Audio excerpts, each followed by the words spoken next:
चलिए, तो पिछले क्लास में जो है सो कि हम लोग यही समझ रहे थे कि समांतर क्रम में जब प्रतिरोधकों को हम कनेक्ट करते हैं, पैरेलल कॉम्बिनेशन में जब हम कनेक्ट करते हैं तो क्या होता है, प्रत्येक प्रतिरोधक जो प्रत्येक रेजिस्टर होता है, प्रत्येक प्रत्येक जो प्रतिरोधक होता है उसके सिरों के बीच का विभवांतर क्या रहता है, समान रहता है। अगर आपको वो डायग्राम याद हो जो मैंने समझाया था, आपको याद है वो डायग्राम? जैसे मैं ऐसे बता रहा था कि अगर एक बैटरी लगी है जिसका ये पॉजिटिव टर्मिनल और ये नेगेटिव टर्मिनल, तो यहाँ पे अगर मैंने एक बल्ब लगा दिया और ये बैटरी मान लो 10 वोल्ट का है, तो इसका पोटेंशियल डिफरेंस कितने का होगा? कोई दूसरा बल्ब अगर इन्हीं दोनों पॉइंट के बीच में लगा दूं तो इन दोनों सिरों का विभवांतर भी कितना होगा? ये दोनों बल्ब लगे तो हैं समांतर क्रम में, क्योंकि इसका रास्ता अलग इसका रास्ता अलग, तो दोनों पैरेलल कॉम्बिनेशन में हैं। और पैरेलल कॉम्बिनेशन में जो लगे होते हैं उनका पोटेंशियल डिफरेंस क्या होता है? बराबर होता है, समान होता है। तो जो पोटेंशियल डिफरेंस इसका होगा वही पोटेंशियल डिफरेंस इसका होगा। समझ आ रहा है? हाँ, यहाँ पे एक बात ध्यान रखना है कि अगर मैं आपसे ये पूछ दूं कि यहाँ पे एक बल्ब लगा हुआ है, ठीक है, अच्छी बात है, मैं क्या कर दूं, इसी में एक और बल्ब लगा दूं और फिर आपसे पूछूं कि बताओ क्या इन दोनों पॉइंट का पोटेंशियल डिफरेंस अभी 10 वोल्ट होगा? आंसर है नहीं, क्योंकि इसके साथ सीरीज में तो आ गया। अब सीरीज में आ गया तो कुछ इस्तेमाल तो ये भी कर लेगा ना, जो बचेगा आगे बढ़ेगा, हाँ या ना? ठीक है, तो सीरीज में पोटेंशियल डिफरेंस क्या होते हैं? अलग। समझ आ रही बात? अलग अलग रेजिस्टेंस होगा तो अलग अलग पोटेंशियल डिफरेंस होगा, ये ध्यान रखना है। हाँ, ये कह सकते हैं कि इस पॉइंट को अगर पकड़े और फाइनल इधर पकड़े तो इन दोनों का पोटेंशियल डिफरेंस कितना होगा? 10 वोल्ट। तो ये बात जो है सो कि ऑलमोस्ट हम समझ चुके थे। दूसरा पॉइंट अगर देखें तो पार्श्वबद्ध यानी समांतर क्रम जो कॉम्बिनेशन होता है, संयोजन होता है, उसमें प्रतिरोधों से होकर प्रवाहित धाराएं उनके प्रतिरोधों के विपरीत क्रमानुपाती होती है। यानी कहने का ये मतलब हो गया कि अगर मैंने यहाँ पे एक पैरेलल कॉम्बिनेशन का सर्किट बना दिया और एक बल्ब ऐसे लगा दिया और एक और इसके साथ पैरेलल में एक और बल्ब लगा दिया ऐसे, ठीक है, और मैं बोलूं कि ये जो बल्ब लगा है इसका प्रतिरोध है 10 ओम और इसका प्रतिरोध है 2 ओम, और हमसे पूछा जाए कि करंट कौन से पाथ में, कौन से रास्ते में करंट का वैल्यू ज्यादा होगा, तो जिसमें रेजिस्टेंस, अगर मैं बोलूं इसमें करंट है I1, इसमें करंट है I2, तो आई होप आप समझ गए होंगे I1 ज्यादा होगा। समझ में आ रही बात? ये ध्यान रखना है हम लोगों को। अगर इतना सारा बात ध्यान रखेंगे तो फिर काफी इंटरेस्टिंग खेल हो जाएगा। अब हम लोग करेंगे क्या, समांतर या पार्श्वबद्ध संयोजन के बाद समतुल्य प्रतिरोध का मान ज्ञात करना। ठीक है, जैसे आप याद करो पिछले क्लास हम लोगों ने क्या पढ़ा था कि 3-4 प्रतिरोधक श्रेणी क्रम में जुड़े हैं, एक प्रतिरोधक लगा, फिर दूसरा लगा, फिर तीसरा लगा, फिर चौथा लगा, वो लगे हुए थे, उन सबको हटा करके हम एक प्रतिरोधक लगाए थे, है ना? बोलिए, उन सबको हटा करके हम एक प्रतिरोधक लगाए थे। वो प्रतिरोधक ऐसा था जो सबके बराबर प्रतिरोध उत्पन्न करता था, हाँ या ना? तो उसको हम क्या कहते थे? समतुल्य प्रतिरोध, इक्विवेलेंट रेजिस्टेंस। लेकिन वो सीरीज कॉम्बिनेशन का इक्विवेलेंट था, श्रेणी क्रम संयोजन का समतुल्य था। इस बार हम लोग पैरेलल कॉम्बिनेशन का इक्विवेलेंट पढ़ना है, समांतर क्रम संयोजन का समतुल्य प्रतिरोध निकालना है। ठीक है, तो यहाँ पे एक छोटा सा डायग्राम हम लोग बना लेते हैं। ठीक है, कैसे बनाएंगे देखिए, यहाँ पे हम लोगों का एक सर्किट है, ये एक बैटरी लगा लेंगे, एक स्विच लगा लेंगे, और इन दोनों पॉइंट्स के बीच में हम लोग 2 या 3 हम लोग प्रतिरोधक लगा लेंगे। आप कहेंगे 2, आप कहेंगे 3, मैं जो भी कहोगे उतना कर देता हूँ, मैं 2 कर लेता हूँ। ठीक है, इससे प्रूफ करना आसान रहता है, मैक्सिमम करना हो तो आप 3 कर लेना। ठीक है, यहाँ से ऐसे मैं एक तार निकाल लेता हूँ और यहाँ से एक प्रतिरोधक लगा देता हूँ। ठीक है, ऐसे यहाँ कनेक्ट कर देता हूँ, एक दूसरा यहाँ ऐसे लगा देता हूँ, और एक तीसरा यहाँ से ऐसे निकाला मैंने, एक और यहाँ पे प्रतिरोधक लगा दिया। ठीक है, ये अब आप बताओ मुझे कि ये तीनों रजिस्टर सीरीज में है या पैरेलल है? ये पैरेलल है, सीरीज नहीं है। इसका प्रतिरोध मैं मान लेता हूँ R1, इसका जो है वो R2, और इसका मान लेता हूँ R3। ठीक है, तीनों का अलग अलग मान लेता हूँ। ठीक है, अच्छा, आप मुझे बताओगे कि इन तीनों में जो करंट जा रहा होगा वो सेम होगा कि अलग अलग? अभी अभी पढ़ के आ रहे हो आप कि पैरेलल कॉम्बिनेशन जब होता है, समांतर क्रम समूहन जब हम करते हैं, तो जिस रास्ते में प्रतिरोध कम होता है उसमें करंट ज्यादा होता है। तो अगर R1 R2 R3 है तो अलग अलग है प्रतिरोध, तो करंट अलग अलग होगा कि सेम होगा? करंट अलग अलग ही होगा, सेम कैसे होगा? अलग अलग होगा ना। और जिसमें सबसे कम होगा उसमें करंट सबसे ज्यादा। अगर मैं मान लूं थोड़ी देर के लिए कि ये 2 ओम है, ये 5 ओम है और नीचे वाला 10 ओम है, तो सबसे ज्यादा करंट किस में होगा? ऊपर वाले में। उससे ज्यादा करंट कहाँ होगा? उससे कम होगा ना। आप लोग फिर गड़बड़ हो गए, ध्यान रखिए यहीं पे। मैंने बोला R1 का वैल्यू 2 ओम है, इसका वैल्यू R2 का 5 ओम है और R3 का 10 ओम है, तो सबसे ज्यादा करंट किससे हो जाएगा? 2 वाले से। उससे कम करंट जाएगा 5 वाले में, उससे कम करंट जाएगा इस तीसरे R3 से होकर के। समझ में आ रही बात? प्रतिरोध ज्यादा तो करंट कम। कहां पर? श्रेणी या समांतर? और श्रेणी में क्या हुआ करता था, याद करो।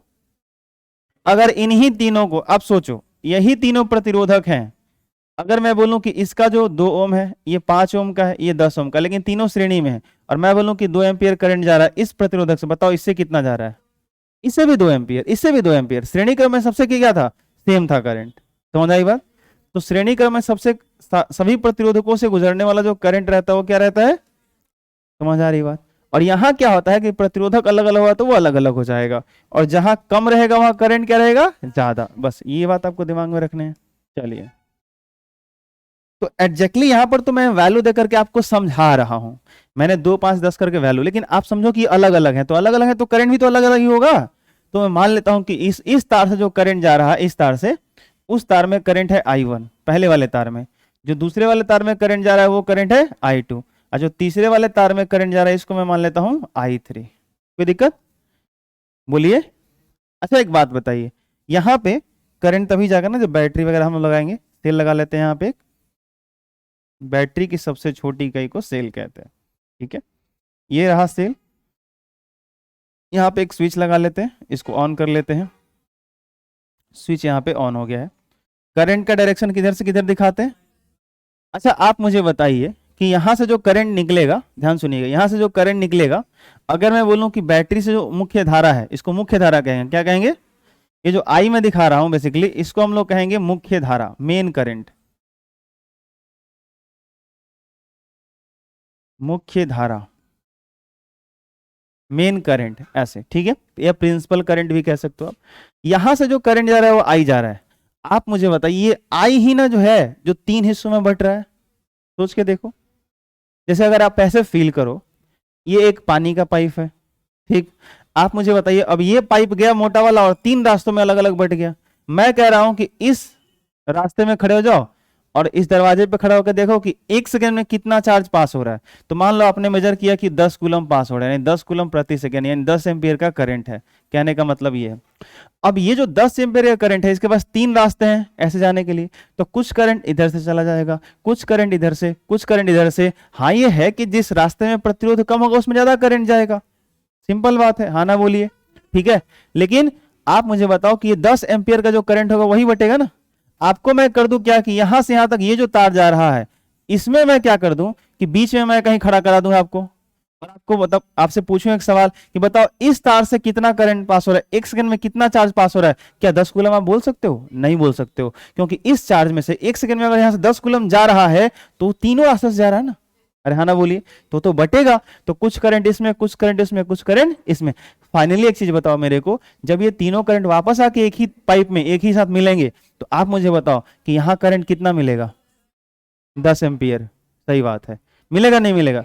तो बेसिकली यहाँ सेल से या बैटरी से जो करंट निकलेगा, मुख्य धारा, प्रिंसिपल करंट, मेन करंट, तो उसका अगर वैल्यू आई है 10 एम्पियर है, तो वो 10 एम्पियर ही 3 हिस्सों में यहाँ बढ़ जाएगा, और फिर वापस जब ये मिलेंगे तो फिर ये 10 बन जाएगा। समझ आ रही बात? ठीक है, तो यहां पर ये एग्जाम्पल था हम लोगों का चित्रानुसार, या ऐसे मैं कर देता हूं, थोड़ा ढंग से कर देता हूं। यदि R1, R2 एवं R3 प्रतिरोध के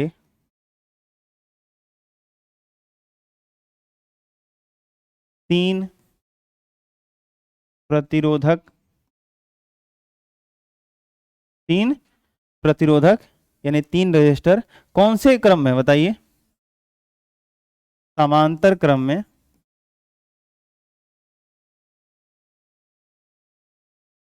V वोल्ट, V वोल्ट विभवांतर के सेल या बैटरी आप लिख सकते हो, सेल से जुड़े हैं जिनसे क्रमशः प्रवाहित होने वाली विद्युत धारा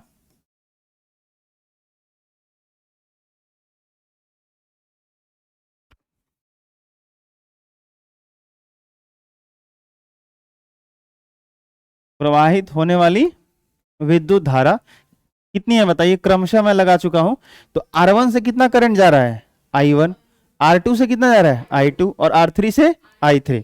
तो जिनसे क्रमशः प्रवाहित होने वाली विद्युत धारा I1, I2 तथा क्या है I3 है। यहां तक बात आपको समझ में आई? ठीक है, अब ध्यान से सुनिएगा, क्योंकि I बराबर मुख्य धारा इन तीन हिस्सों में बट रहा है और फिर मिलके वो I बन जाएगा, क्योंकि I बराबर I1 plus I2 plus I3, ये होगा या नहीं होगा? अरे हाँ ना बोलिए। ठीक है, तो इसलिए हम लोग क्या करने वाले हैं अब बेसिकली ओम के नियम से, इसलिए इसको यहाँ चूंकि मत लगाइए। अब I बराबर I1 plus I2 plus I3, ओम का नियम क्या कहते हैं बताइए तुम? हाँ, ओम के नियम से V बराबर, ठीक है, ये कहता है V बराबर IR। मुझे एक चीज समझना है, इस R1 प्रतिरोधक का विभवांतर बता सकते हैं कितना होगा? सोचिए और बताइए। ये जो R1 ये जो बल्ब लगा है, इसके दोनों सिरों का पोटेंशियल डिफरेंस बता सकते हैं आप? उतना ही होगा ना जितना बैटरी का है। अगर बैटरी का वोल्टेज V है तो इसका कितना हो जाएगा? V वोल्ट होगा। आप नहीं समझे? अच्छा, कई सारे बच्चों को ना, अभी मैं जो पिछला वाला जो डायग्राम बनाया हुआ था उनको वो समझ में आया होगा, ये वाला समझ में आ रहा है आपको? आपको तकलीफ दे रहा है कि ये डायग्राम मैंने वैसे कैसे बना दिया, हो सकता है कई सारे बच्चों को। एक चीज बताओ, मैं क्या करूं, ये जो बल्ब से ऐसे एक तार ऐसे आ रहा है, ये तार आपको अलग अलग दिख रहा है ना, तो आपको लग रहा है कि ये अगर 10 वोल्ट की बैटरी होगी तो इसका पोटेंशियल डिफरेंस 10 होगा, 10 वोल्ट की बैटरी होगी तो इसका पोटेंशियल डिफरेंस 10 होगा। लेकिन ये बात आपको समझ में नहीं है। देखो ऐसा कर सकते हैं, ये तार यहाँ से आ रहा है, ये तार यहाँ से आ रहा है, दोनों को आपस में जोड़ दो और यहाँ से एक ही तार लेके आओ, तार बचाने के लिए ऐसा कर सकते हो, क्या दिक्कत है? नहीं समझे आप? फिर से वापस समझिए। अच्छा एक बात बताओ, ये बल्ब मैंने लगा दिया, मैं इसको डायरेक्ट जो है सो कि बैटरी से कनेक्ट कर रहा हूँ, ठीक है, ध्यान सुनना। और एक और बल्ब मैं लेना चाहता हूं और डायरेक्ट इसको बैटरी से लगा ऐसे कनेक्ट कर देता हूं, ये बात ठीक है। या दूसरा ऐसे कि ये जो बल्ब मैंने लिया, इसको मैं इसी तार में ला के बस यहां जोड़ दूं, दोनों सेम है या अलग अलग है? अरे बैटरी के हायर पोटेंशियल से ही तो मैंने कनेक्ट किया इसको, उसी तार से तो जोड़ा है, या जोड़ा या नहीं जोड़ा? अरे हाँ ना बोलिए, समझ आ रही बात? ठीक है, तो आप इसको ऐसे ही समझो, ठीक है। तो इसी को और भी अच्छे तरीके से आप कर सकते हो। अगर मान लो दो बल्ब जोड़ने हैं तो आप ऐसे कर लीजिए कि एक बल्ब यहां लगा लो, ठीक है, ऐसे कर लो आप इस तरीके से, और एक बल्ब जो है सो कि यहां से ऐसे करके ऐसे लगा लो, कोई दिक्कत नहीं है, ऐसे कर लो, क्या दिक्कत है? अभी भी वही बात है। मतलब बल्ब या कोई भी चीज आप अगर कोई क्या बोलते हैं, आप इलेक्ट्रिकल अप्लायंस यूज करते हो, विद्युत अवयव यूज करो जो इलेक्ट्रिसिटी से चलती है, तो आपको सिर्फ क्या लग रहा है कि यही पैरेलल है, मतलब एक प्रतिरोधक ऐसे लगाया मैंने और इसको बैटरी से ले जाकर जोड़ दिया और फिर दूसरा प्रतिरोधक ऐसे लगाया, तो आपको लग रहा है कि ये पैरेलल है। क्यों? ये पैरेलल नहीं है क्या? अगर मैं ऐसे कर दूं, यहीं से एक तार निकाल दूं ऐसे और इसके साथ ऐसे जोड़ दूं, तो ये पैरेलल नहीं है क्या? मैं यहां से एक तार ऐसे निकाल दूं और ऐसे कर दूं, ये पैरेलल नहीं है क्या? पैरेलल नहीं तो है। यहां से क्या, ये अलग रास्ता, यहां से ये अलग रास्ता, ये एक अलग रास्ता है। आई बात समझ में? तो इसको आप ज्यादा तार वेस्ट करोगे तो आप अगर वायर ज्यादा है तो लगाइए, कोई दिक्कत नहीं, मुझे क्या प्रॉब्लम है। आप यहाँ से सीधे इस प्रतिरोधक का दोनों तार लेके आइए या सीधे बैटरी में कनेक्ट कर दीजिए, बट कोई फर्क नहीं पड़ने वाला है। आई बात समझ में? अगर आइडियली देखोगे तो थोड़ा बहुत फर्क पड़ेगा, क्योंकि लेंथ ज्यादा होगा तार का तो प्रतिरोध ज्यादा आएगा, ठीक है, वो कहानी अलग होगी। लेकिन यहाँ पे जो इस तरीके से हम समझते हैं चीजों को कि वायर के रेजिस्टेंस को नेग्लेक्ट कर देते हैं, उस हिसाब से कोई फर्क पड़ने वाला नहीं है। तो ये अभी भी बैटरी का पॉजिटिव से जुड़ा हुआ है, ये बैटरी का दूसरा सिरा ये निगेटिव से जुड़ा हुआ है, ठीक ना। तो यहाँ पे बेसिकली आपका कोई फर्क पड़ने वाला नहीं है, तो आप इसको अलग अलग ऐसे करके दिखाइए या ऐसे करके दिखाइए, सेम है। समझ आई बात? तो आई होप अगर आपको इस डायग्राम को लेकर एक कंफ्यूजन था तो दूर हो गया होगा। तो बैटरी का वोल्टेज कितना है, बैटरी के सिरों का पोटेंशियल डिफरेंस V है। तो मैं जानना चाहता था कि ये जो R1 प्रतिरोध का प्रतिरोधक लगा है, इसके दोनों सिरों का विभवांतर कितना होगा, उतना ही होगा जितना बैटरी का पोटेंशियल डिफरेंस है। अब समझ आया? तो यहां पर देख लो, ये जुड़ा हुआ है डायरेक्ट ऐसे पॉजिटिव से, ये जुड़ा हुआ है ऐसे नेगेटिव से। फिर दूसरे वाले का सोचो, जो R2 वाला है, ये भी तो उसी से पॉजिटिव से जुड़ा है, ये भी तो उसी नेगेटिव से जुड़ा है। नहीं समझ में आ रहा है? जिन पॉजिटिव नेगेटिव के बीच में R1 है, उन्हीं पॉजिटिव नेगेटिव के बीच में R2 है, उन्हीं पॉजिटिव नेगेटिव के बीच में R3 है। तो तीनों का पोटेंशियल डिफरेंस सेम रहेगा। समझ आया? नहीं आया? ठीक है। फिर तो R1 का पोटेंशियल डिफरेंस कितना, V, R2 का पोटेंशियल डिफरेंस V, और R3 का पोटेंशियल डिफरेंस V। लेकिन तीनों से जाने वाला करंट क्या है, अलग अलग, I1 I2 I3। ठीक है। तो ओम के नियम से, ओम के नियम से V बराबर IR, तो I बराबर क्या हो जाएगा, अगर मुझे I बराबर लिखना हो तो क्या लिखूंगा मैं, V बटा R। इसलिए I1 बराबर बताओ क्या होना चाहिए, I1 कौन सा करंट है, इस चित्र को देखिए, पहले वाले प्रतिरोध से जाने वाला करंट। तो ओम का नियम कह रहा है कि भाई अगर आपको करंट निकालना है तो V बटा क्या करो, R करो, मतलब उसके सिरों का भी विभवांतर रखो और बटा में उसका रेजिस्टेंस रखो। तो जो प्रतिरोधक है वो कितना है, R1 है, और उसका पोटेंशियल डिफरेंस क्या है, V है। तो हम लोग I1 की जगह क्या V बटा R1 कर सकते हैं। चलिए तो ध्यान दीजिएगा, I1 बराबर हम लोग क्या लिख सकते हैं, V बटा R1, I2 बराबर V बटा, एवं I3 बराबर, बोलिए, V बटा। इसलिए समीकरण 1 से उसको, जो ये मैंने समीकरण 1 बनाया, ठीक है, ऊपर वाला यहाँ जो वो समीकरण 1 लिखा, समीकरण 1 से क्या होगा बताइए, I बराबर I1 का वैल्यू पुट कर दें, कितना, V बटा R1 प्लस I2 का वैल्यू V बटा प्लस, बोलिए बोलिए, V बटा R3। आप मुझे बताओ कि क्या इन सब में से V को कॉमन निकाला जा सकता है, देखो सब में दिख रहा है। तो आप ऐसा कर सकते हो, यहीं पे करूं या आगे कर देता हूं, देखो ये आगे कुछ ऐसा हो जाएगा, स्पेस तो है ही नहीं यहाँ पे, चलो कोई नहीं, आगे बढ़ जाता हूं। देखो आप यहाँ ऐसा कर सकते हो, I बराबर, अब V कॉमन ले लोगे ना, तो यहाँ ब्रैकेट में ऐसे बचेगा 1/R1 plus 1/R2 plus 1/R3। अच्छा, अगर हम लोग 3 प्रतिरोधक के अलावा 4 लिए होते, 5 लिए होते, तो क्या फर्क पड़ जाता, इसमें और भी आ जाता, 2 लिए होते तो यहीं तक आता, आना, बोलिए। तो जितनी मर्जी करे हम लोग ले सकते थे, बट 3 लेके हम लोगों ने अपना सॉल्यूशन शुरू किया है। तो चलो इसको मानो अभी समीकरण 2, हमको निकालना है इक्विवेलेंट। क्या निकालना है, समतुल्य। समझना बात जरा ध्यान से, तो एक इक्विवेलेंट सर्किट बनाना पड़ता है पहले समझने के लिए। क्या, ध्यान सुनो, इन दोनों पॉइंट के बीच में, इन दो बिंदुओं के बीच में कितने प्रतिरोधक लगे हैं, 3, और तीनों कैसे क्रम में है, समांतर क्रम, पार्श्व क्रम में, पैरेलल कॉम्बिनेशन में। इन तीनों को अब यहां से हटाते हैं और एक रेजिस्टर लगाते हैं जो इन तीनों के इक्विवेलेंट हो, समतुल्य हो। मतलब ये तीनों मिल करके जितना प्रतिरोध उत्पन्न कर रहे हैं, उतना प्रतिरोध उत्पन्न करने वाला कोई एक प्रतिरोधक हम लोग लगा देते हैं। ठीक है, तो हम लोग क्या करते हैं, पहले एक सर्किट बनाते हैं, और यहाँ पे जो हम लोग सर्किट बनाने जा रहे हैं, ध्यान से सुनिएगा मेरी बात, मैं एक सर्किट बना रहा हूं, मैं बैटरी चेंज नहीं कर रहा, यहां जो बैटरी और वहां जो बैटरी है, दोनों बैटरी का वोल्टेज कितना है, पोटेंशियल डिफरेंस कितना है, बोलो, V है। ठीक है, अच्छा, यहां जो बीच में मैंने जो 3 लगाए थे ना, ऐसे करके 3 लगाए थे, इन तीनों के बदले में कितने लगाने बताओ, 1 लगाना है। तो मैं सिर्फ एक ही रजिस्टर लगाऊंगा, लेकिन शर्त यह है कि वो तीनों जितना मिलके प्रतिरोध उत्पन्न कर रहे थे, इसको अकेले उतना करना पड़ेगा। तो मैं इसको लिखूंगा R इक्विवेलेंट। क्या लिखूंगा, R इक्विवेलेंट। लेकिन ये किसका है, श्रेणी का कि समांतर का, समांतर का, फर्क होता है, ध्यान रखना। तो R इक्विवेलेंट है, यहाँ पे स्विच वगैरह लगा लीजिए, सब कुछ सेम रखना है आपको, बस प्रतिरोध की संख्या बदल देनी है। 3 लगा होता है तब भी 1 करना है। अच्छा, वहां पे 2 लगाए होते तो कितना लगा, तब भी 1, 4 बनाए होते तो तब भी 1। इक्विवेलेंट का मतलब ही होता है कि जितने सारे हैं उन सबके बदला में 1। समझ आया?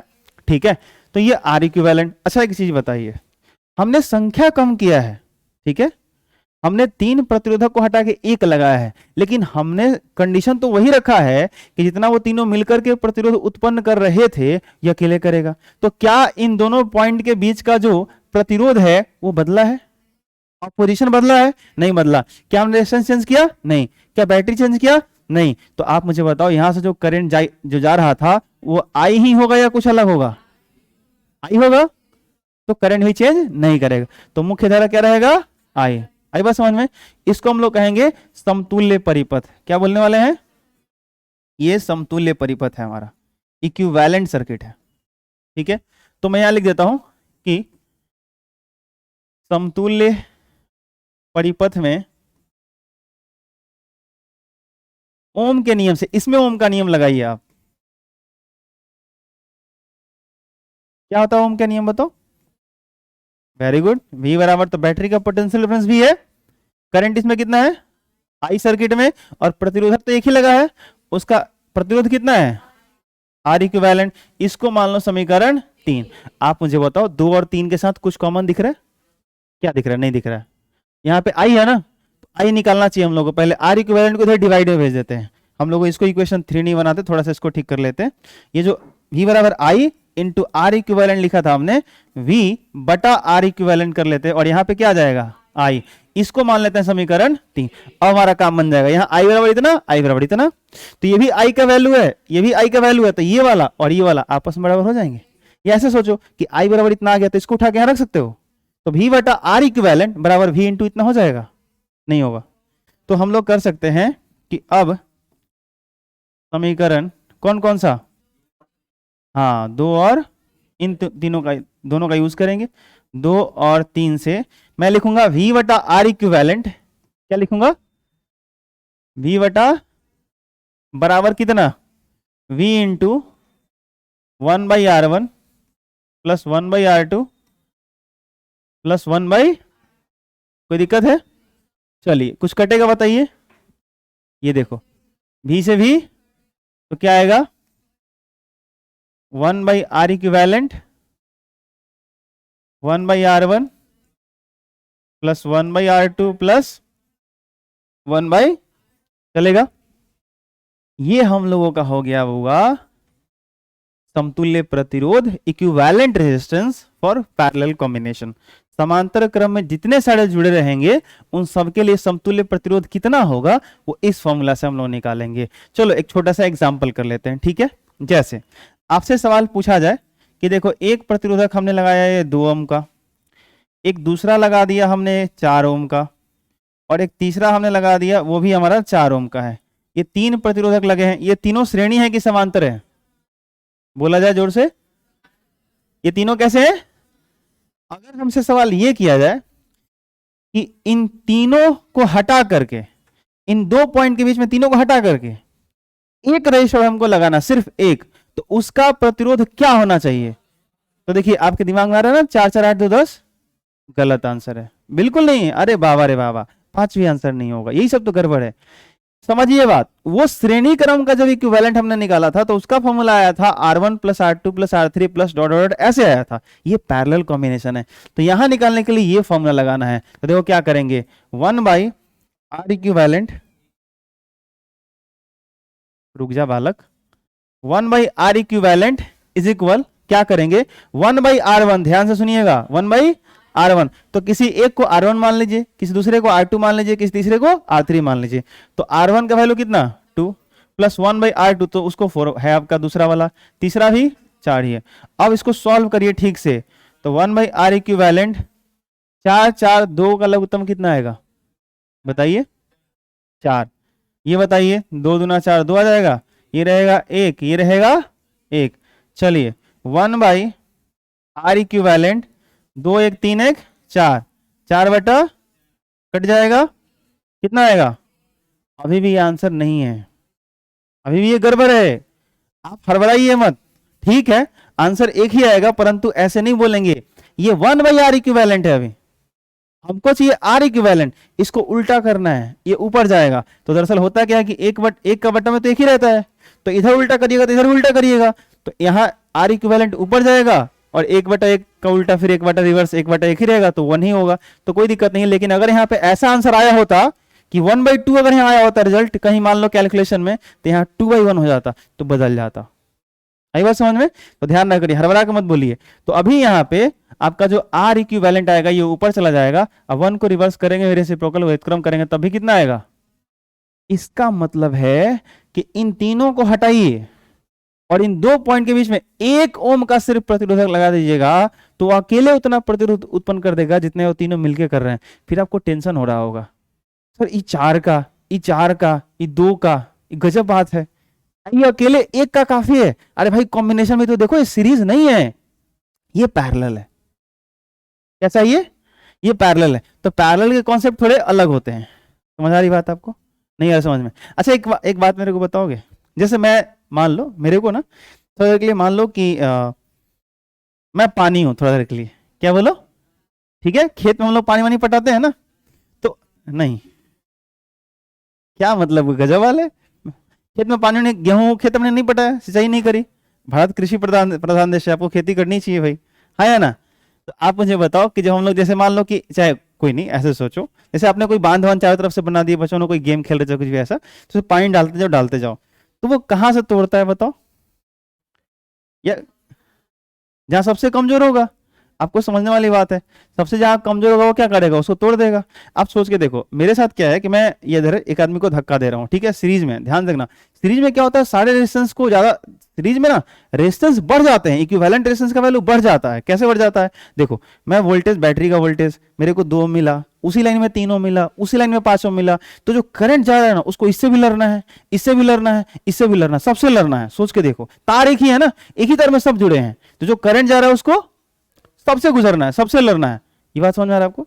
तो रेजिस्टेंस मैक्सिमम हो जाएगा। लेकिन अगर पैरेलल है तो कहीं रेजिस्टेंस ज्यादा है, कहीं रेजिस्टेंस कम है, कहीं रेजिस्टेंस उससे भी कम है। तो अगर करंट फ्लो करना होगा तो करंट कौन सा रास्ता बेटर चूज कर लेगा? जहां रेजिस्टेंस, जिस रास्ते में रेजिस्टेंस कम मिलेगा, जैसे अभी अभी मेला हुआ, देखा आपने कितना भीड़ था, जहां भी आपको लगता है कि इधर भीड़ कम है, रेजिस्टेंस कम, फटाक से निकलने की कोशिश कर लेते हो आप, हाँ या ना? ये होता है नहीं होता है? तो बेसिकली आप समझा करो बात, यहां पे इक्विवेलेंट रेजिस्टेंस जब हम निकालते हैं तो रेजिस्टेंस टोटल जो इक्विवेलेंट होता है उसका वैल्यू डिक्रीज करता है, कम होता है। लेकिन सीरीज में क्या होता है, करंट के लिए क्या होता है, वो इंक्रीज करता है, वो ज्यादा होता है। और एक छोटा सा आंसर का क्लू दे रहा हूं, सीरीज कॉम्बिनेशन में अगर क्वेश्चन आ जाए तो जो सबसे बड़ा रेजिस्टेंस दिख रहा होगा, जो सबसे बड़ा प्रतिरोधक दिख रहा होगा, ज्यादा प्रतिरोध वाला, उससे ज्यादा ही आपका आंसर आएगा, ध्यान रखिएगा। पैरेलल कॉम्बिनेशन की खासियत होती है कि इसमें जो सबसे कम होगा उससे कम ही आंसर होगा। ये बात आपको पल्ले नहीं पड़ी, मैंने ये बोला, रिलैक्स, मैं ये बोल रहा हूं, मैं ये नहीं कह रहा कि आपको आंसर आप फटाफट सीरीज वाला तो बता ही दोगे, मुझे पता है। मैं अगर आपको क्वेश्चन दूं कि ये है 2 ओम का, ये है 4 ओम का, ये है 10 ओम का, तो आंसर है कि 10 से ज्यादा ही आंसर होगा। समझ आई बात? मैंने क्या बोला? आंसर है 10 से। सीरीज में क्या होता है कि जो सबसे ज्यादा प्रतिरोध वाला प्रतिरोधक लगा होगा आपका आंसर उससे भी ज्यादा आएगा। और पैरेलल में याद रखना कि अगर 2 4 10 का 3 है, ठीक है, ध्यान से सुनना, एक 2 का है और एक 4 का है और एक बोलो 10 का है, तो अगर आपसे कोई पूछे कि आंसर नहीं पता, अभी बनाने पे निकलेगा, लेकिन एक छोटा सा कुछ आइडिया दो, तो मैं बोलूंगा 2 से कम होगा। इन तीनों में देख लो कि सबसे कम कौन है, 2, तो कम से भी कम आंसर आएगा, आप निकालोगे तो आ जाएगा। ये बात आपको समझ में आया? नहीं आया? तो मतलब जैसे कहने का मतलब है कि कहीं आप ऑब्जेक्टिव क्वेश्चन सॉल्व कर रहे हो, ठीक है, समझना बात कैसे जल्दी से क्वेश्चन सॉल्व करते हैं। और ऑब्जेक्टिव क्वेश्चन में जो सोल्यूशन दिया हुआ है उसमें 4 ऑप्शन तो होंगे, अरे हाँ कि ना? अब मान लो 3 गो ऑप्शन है जो 2 है या 2 से ज्यादा है, एक ऑप्शन है जो 2 से कम है, आंसर कौन सा होगा? काय को सवाल बनाने का, सीधे टिक आउट करने का? अरे आप मैथमेटिक्स समझ गए हो, फॉर्मूला पता है आपको, तो आइडिया थोड़ा सा होना चाहिए, उस आइडिया से क्या होता है क्वेश्चन आपको आसानी से सॉल्व हो जाते हैं। ये बात आपको समझ आया? नहीं आया? ठीक है, फिर चलिए, तो वापस हम लोग इस पे डिबेट करेंगे, डिस्कशन करेंगे। फिलहाल आपसे कुछ चीजों को और पहले हम लोग डिस्कस कर लेते हैं। तो सीरीज कॉम्बिनेशन में ध्यान से मेरी बात को सुनना, सीरीज कॉम्बिनेशन में श्रेणी क्रम में जब भी आपको इक्विवेलेंट निकालना होगा तो आर इक्विवेलेंट बराबर, श्रेणी क्रम के लिए बोल रहा हूं, सीरीज के लिए बोल रहा हूं, ठीक ना? तो क्या लगाओगे, याद करो, और ज्यादा होगा तो आगे बढ़ेगा, और अगर वही पैरेलल के लिए निकालना हो तो 1/R is equal 1 by plus 1 by plus 1 by plus dot dot dot, जहां तक हो वहां तक चले जाएंगे, है ना, बोलिए। लेकिन ये गलती कभी नहीं करेंगे कि हमसे किसी ने पूछा कि बताओ 2 4 10 तीनों श्रेणी क्रम में लगे हैं, 10 4 14 2 16, ठीक है, सही है, समांतर क्रम में तीनों लग गए, 4 10 ये 4 10 2 16, यहाँ भी 16 यहाँ भी 16, गजब वाला, ऐसा नहीं करेंगे। अगर इतना सब कुछ सरल होता तो फिर सीधा जोड़ घटाव सीखो, फिर तो घर बैठो, कहानी खत्म हो जाती। आई बात समझ में? ठीक है, तो दोनों जगह पे इक्विवेलेंट रेशंस निकालने का जो तरीका है वो सेम नहीं है। इन तीनों को हटा करके अगर एक प्रतिरोधक लगाना पड़ेगा जो अकेले उतना प्रतिरोध उत्पन्न कर सके जितना ये तीनों मिलकर कर रहे हैं, तो 16 ही लगाने पड़ेंगे। ये बात आपको समझ में आया? ठीक है, और इन तीनों को हटा करके अगर इन दोनों पॉइंट के बीच में हमको एक रेशंस लगाना पड़े तो क्या वो 16 होगा? वो 2 से भी क्या होगा? कम होगा। समझ आया? निकाल सकते हैं 1/2 प्लस 1/4 प्लस 1/10 करके। समझ आया? और जब वो कह रहे हैं नहीं है आपको समझ में, तो आपने ऐसा ऐसा क्यों किया? अगर आपको समझ में आता तो आप ऐसे ऐसे करते हो। अच्छा, अभी बोल रही है सर, तभी ऐसे ही कर दिया अभी आप लोगों ने ऐसे, क्या बात है, क्या चल रहा है ये? आप लोगों ने बोला डायलॉग सुना, वो क्या बोलते हैं ये सब क्या देखना पड़ रहा है, अच्छा है मैं अंधा हूं हाँ? तो मैं वो हूं ही नहीं कि मैं ठीक से बोलूंगा यार, मैं थोड़ी कॉमेडियन हूं, मैं कर रहा हूँ, ठीक है, चलो कोई नहीं। सुनिए, ध्यान सुनिएगा, तो सीरीज के लिए ये रहेगा और पैरेलल के लिए ये रहेगा। आ रहा समझ में? फिलहाल तो ये बहुत ज्यादा फेमस है, जल्दी हटो तो ये समझ आया नहीं है बताइए, कोई दिक्कत? चलो अब देखो क्या लिखा है, पढ़ा जा रहा है हेडिंग, प्रतिरोधों का मिश्रित संयोजन, मिक्स्ड कॉम्बिनेशन ऑफ रेजिस्टेंस।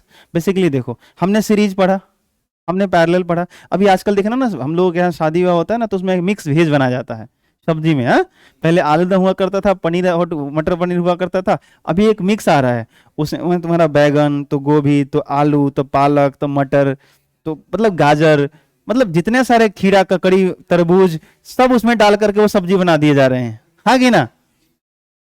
तो उसको मिक्स बोलते हैं ना वैसे। तो यहाँ पर हमने सीरीज अलग पढ़ा, पैरेलल अलग पढ़ा। अब करना क्या है, एक ऐसा क्वेश्चन हमको मिलेगा, कुछ क्वेश्चन ऐसे मिलेंगे जिसमें सीरीज भी देखने को मिलेगा और पैरेलल भी देखने को मिलेगा। आगे कुछ क्वेश्चंस होंगे तो मिल जाएंगे। अच्छा, ये तो फिर आगे टॉपिक ही अभी पढ़ना ही है हम लोगों को। खैर, तो इस पे अभी डिस्कशन हम लोग करेंगे और इस पे क्वेश्चन भी काफी ज्यादा सॉल्व करेंगे।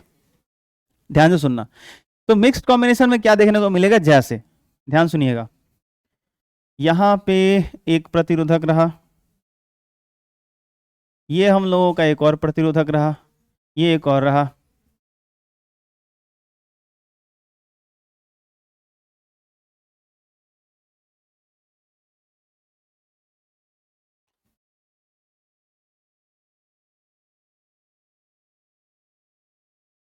आप मुझे बताइए ये सीरीज है या पैरेलल है? इसमें सीरीज है या पैरेलल है? देखो, इसका जो मैं प्रतिरोध दे रहा हूं वो है 4 ओम, कितना है बोलो? ये भी 4 है, ये भी 4 है, ठीक है, और ये 5 है और ये 5 है। ध्यान सुनना, ये 4 4 4 और ये 5 5, ये सीरीज है या पैरेलल है? तो आंसर ये तीनों सीरीज है, ये दोनों इसमें सीरीज है, क्योंकि यहां से यहां तक तो एक ही तार में है। अरे हाँ ना बोलो। लेकिन ये वाला और ये वाला कैसा है? वो तो पैरेलल हो गया, क्योंकि ये रास्ता अलग और ये रास्ता अलग। तो अगर हमसे पूछा जाए, ध्यान सुनिएगा बात, कि ए वाला पॉइंट हम लोगों का रहा ए और ये वाला पॉइंट रहा हम लोगों का बी, अगर आपसे पूछा जाए कि बिंदु ए और बी के बीच का समतुल्य प्रतिरोध निकालो, तो ये ना तो सीरीज है ना पैरेलल है, दोनों का मिक्स कॉम्बिनेशन है। आई बात समझ में? तो हम लोग करेंगे क्या, आराम आराम से पहले वो सबसे इसका स्मॉलेस्ट पार्ट पकड़ेंगे, सबसे छोटा वाला हिस्सा पकड़ेंगे जो सिर्फ सीरीज का होगा। कौन सा?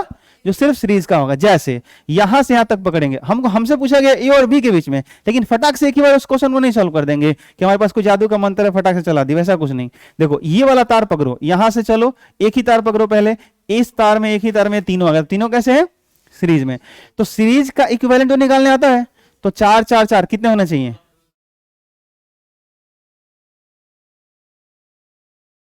क्या बात है, मैं चला जाऊं यहां से छोड़ छाड़ के सब? आप लोग खुद ही पढ़ाई कर लिया करो। 4 4 4 16, क्या गजब ना। चार चार चार कितने होते हैं? 12 होते हैं, ठीक है, अच्छी बात है। तो ध्यान दिया करो, थोड़ा सा सही से बोला करो। तो 4 4 8 4। अच्छा, सीरीज में आपने सीधे जोड़ दिया ना, क्योंकि R1 plus R2 plus R3 सीधे करते हैं। तो अगर इन तीनों को हटाया जाए, ध्यान सुनिएगा बात, हमसे पूछा गया और बी के बीच में, लेकिन हम पहले इन दोनों पॉइंट के बीच का इक्विवेलेंट निकालेंगे। इन दोनों पॉइंट के बीच का, इन तीनों को हटाते हैं और एक लगाते हैं। तो देखो इसका नया डायग्राम बनाएंगे, ठीक है। आप डायग्राम जरूर बनाना, ठीक है, जब भी ऐसे क्वेश्चन सॉल्व करना। तो ये रहा पॉइंट ए। कैसे बनाते हैं डायग्राम, ध्यान सुनना। ये दो रास्ते बटे और इन तीनों को हटा करके मैं अब एक लगाऊंगा और एक लगाऊंगा और मैं लिखूंगा कितना? 12 ओम। समझ आया? इन दोनों, ये दोनों सीरीज है कि नहीं है? इन दोनों को हटा के एक कर सकते, नहीं कर सकते? वो कितना होना चाहिए? वेरी गुड, कितना होना चाहिए? 10। अब इन दोनों को क्या करो, ऐसे हटा दो, यहां से निकाल दो। ये रहा पॉइंट बी। अब बताओ, इसमें तो दो दिख रहे हैं बस, अब दो दिख रहे हैं ना।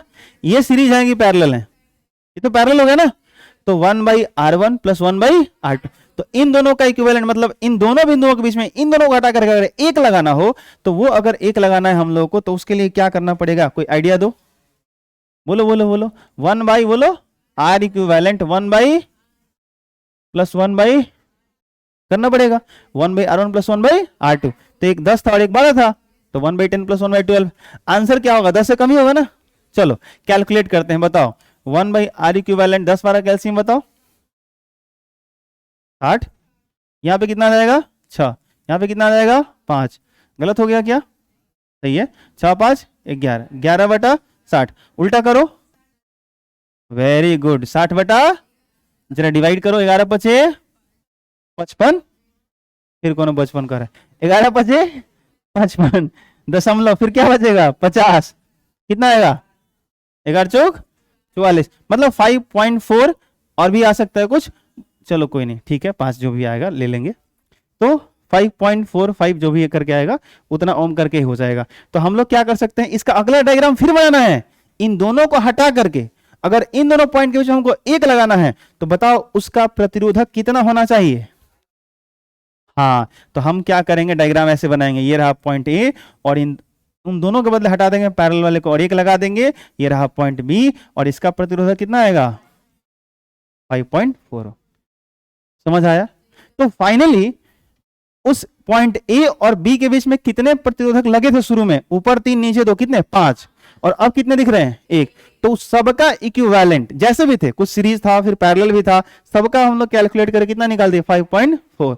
तो अगर हमसे पूछा जाए कि इस सर्किट का जो ये वाला हिस्सा है ए से लेकर बी तक, इन दोनों बिंदुओं के बीच का इक्विवेलेंट रेजिस्टेंस क्या है, समतुल्य प्रतिरोध क्या है, तो 5.4 ओम है। इन सबको हटा दो एक ही बार और एक 5.4 का लगा दो। लेकिन जब सॉल्व करेंगे तो एक ही बार सब नहीं हटा देंगे, पहले सीरीज वाला सॉल्व करेंगे, फिर पैरेलल वाला सॉल्व करेंगे, फिर कहीं सीरीज दिखेगा तो उसको सॉल्व करेंगे।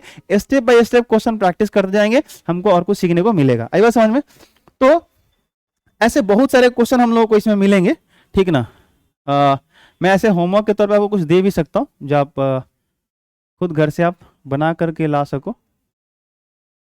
देखिए यहाँ पर ये काफी सारे क्वेश्चन हैं, देखिए पढ़िए, आप ट्राई भी कर सकते हो खुद से, ठीक है, एक बार खुद से ट्राई भी कर सकते हो। दिए गए दिए आकृति में ए तथा बी, देखो ये रहा ए, ये रहा बी।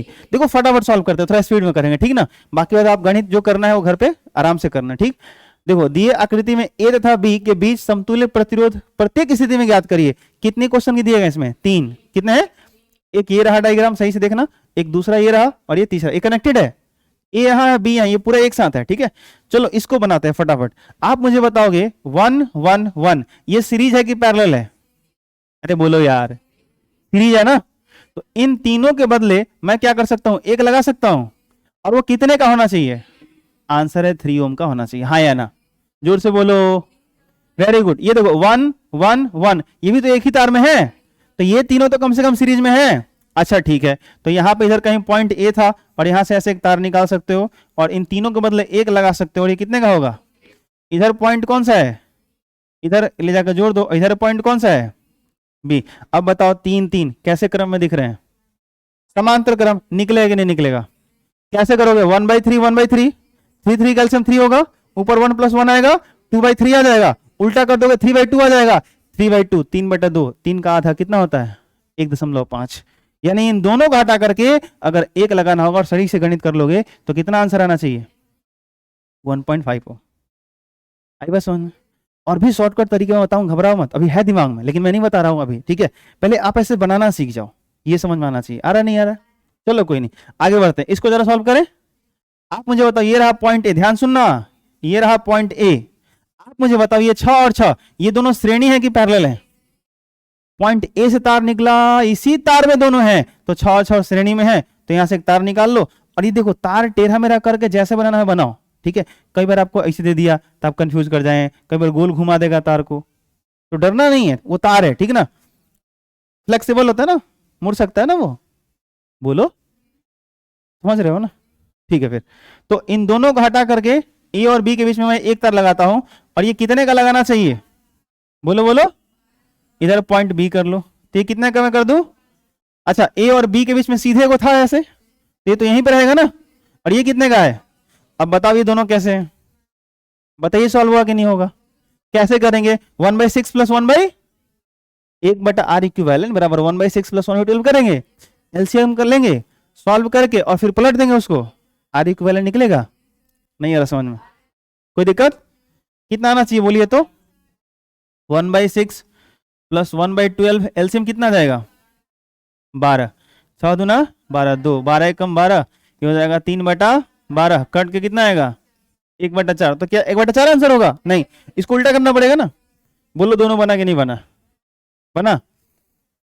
ये बताइए, 2 है और ये 2 है, ये दोनों पहले बताओ, ध्यान सुनना, पूछा गया है ये ए और बी के बीच का, ठीक है?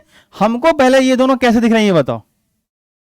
अरे यार, पहले इसको पकड़ो, हेलो हेलो, ये पकड़ लिया, ठीक है, पकड़ो। इन दोनों पॉइंट के बीच में ये दोनों बताओ कैसे हैं? समांतर है, तो इन दोनों को पहले एक कर लो। तो कैसे करोगे बताओ? 1/2 प्लस 1/2, 2 कैल्शियम 2, 1 प्लस 1 कितना आ जाएगा? 2/2, कट के कितना आया? 1, 1 का उल्टा, तो इन दोनों को हटा दो और इन दोनों के बदले में एक लगा दो, और वो कितना आना चाहिए?